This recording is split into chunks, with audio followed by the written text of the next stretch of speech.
ಜಗದೊಡೆಯನನ್ನು ಕಾಣುವ ಮನಸ್ಸನ್ನು ಶುದ್ಧ ಮತ್ತು ಸುಂದರವಾಗಿರಿಸಬೇಕು.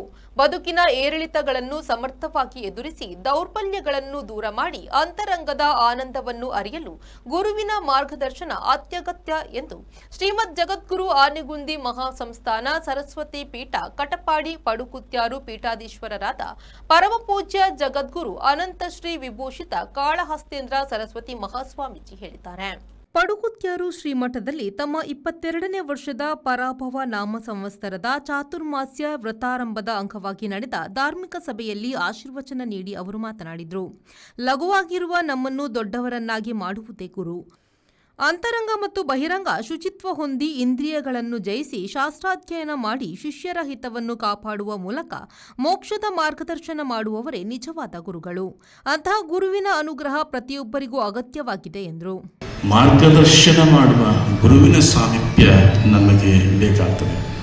ಅಂತಹ ಗುರು ನಮ್ಮಲ್ಲಿರ್ತಕ್ಕಂತಹ ದೌರ್ಬಲ್ಯವನ್ನು ದೂರ ಮಾಡಿ ನಮಗೆ ಶಕ್ತರನ್ನಾಗಿ ಮಾಡುವಂತಹ ಶಕ್ತಿ ಭಗವಂತ ಅವನಿಗೆ ಕೊಟ್ಟು ಕಳಿಸಿದ್ದಾನೆ. ಮಾತೃದೇವೋ ಭವ, ಪಿತೃದೇವೋ ಭವ, ಆಚಾರ್ಯ ದೇವೋ ಭವ.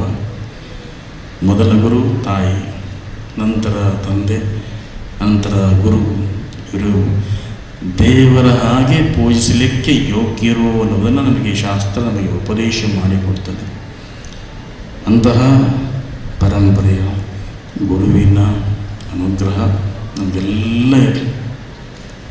ಆ ಗುರುಕರುಣೆ ನಮ್ಮೆಲ್ಲರ ಮೇಲಿದ್ದು ನಮ್ಮ ಬದುಕಿನಲ್ಲಿ ಬರುವಂತಹ ಏರಿಳಿತಗಳು ಅದನ್ನು ಹೇಗೆ ನಿಭಾಯಿಸಿಕೊಂಡು ಬದುಕಬೇಕು ಅನ್ನೋದು ಮಾರ್ಗದರ್ಶನ ನಮಗೆ ಸಿಗಲಿ.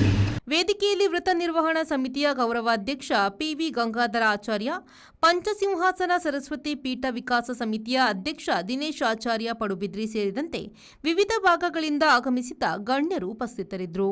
ಮಠದ ವಿದ್ಯಾರ್ಥಿಗಳಿಂದ ವೇದಘೋಷ ನಡೆಯಿತು. ಪ್ರತಿಷ್ಠಾನದ ಪ್ರಧಾನ ಕಾರ್ಯದರ್ಶಿ ಲೋಕೇಶ್ ಎಂಬಿ ಆಚಾರ್ ಕಂಬಾರು ಸ್ವಾಗತಿಸಿ ಪ್ರಸ್ತಾವನೆ ಮಂಡಿಸಿದರು.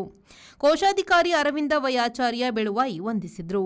ನ್ಯಾಯವಾದಿ ಕೆಎಂ ಗಂಗಾಧರ ಆಚಾರ್ಯ ಕೊಂಡೆಊರು ಕಾರ್ಯಕ್ರಮ ನಿರೂಪಿಸಿದರು.